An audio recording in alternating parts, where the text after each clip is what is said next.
Destiny cooperative সোসাইটির প্রায় ১,৫০০ কোটি টাকা আত্মসাতের অভিযোগ উঠেছে প্রতিষ্ঠানটির ১৩ জন পরিচালকের বিরুদ্ধে।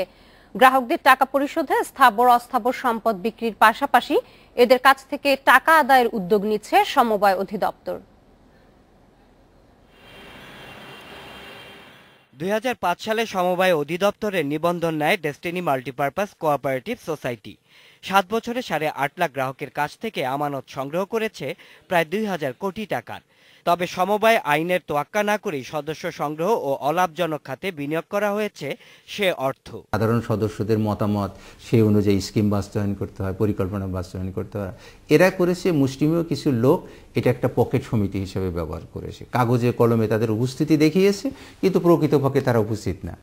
২০১২ সালের মার্চে ডেস্টিনির অবৈধ ব্যাংকিং ও অর্থ পাচার নিয়ে তদন্ত শুরু করে সরকার। শীর্ষ কর্মকর্তাদের গ্রেপ্তার ও সম্পদ বাজেয়াপ্তের নির্দেশ দেয় আদালত। দুদকের প্রতিবেদনের পর ধস নেমেছে এমএলএম ব্যবসায়। ব্যাংক হিসাব বন্ধ বলেই আমরা ম্যানুয়ালি নিজেরা যে টাকাগুলো ক্যাশ করে সেগুলো আমরা নিজেরা করছি, আবার ওরাও সেল করছে। সেই সেলস কার্যক্রম হয়তো বা আগে দেখা যাচ্ছে যে আগে যে কাজটা ছিল সেই কাজটা এখন একটু কমে গেছে, যেহেতু একটা রিউমার ছড়ায় গেছে। সমবায় মন্ত্রণালয় বলছে ডেস্টিনির স্থাবর অস্থাবর সম্পদের মূল্য প্রায় ৫০০ কোটি টাকা।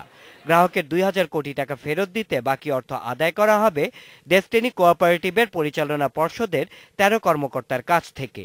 দেনা নির্ধারণ করে ইতিমধ্যে দেয়া হয়েছে চিঠি।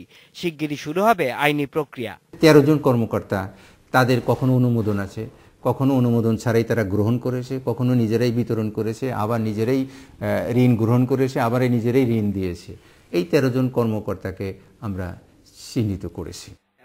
আইনি প্রক্রিয়া শুরু হলে তাদের নামে বেনামে থাকা ব্যাংক হিসাব থেকে এই অর্থ উদ্ধার করা সম্ভব হবে বলে জানান এ কর্মকর্তা। Shaon Hasnat, independent news, Dhaka.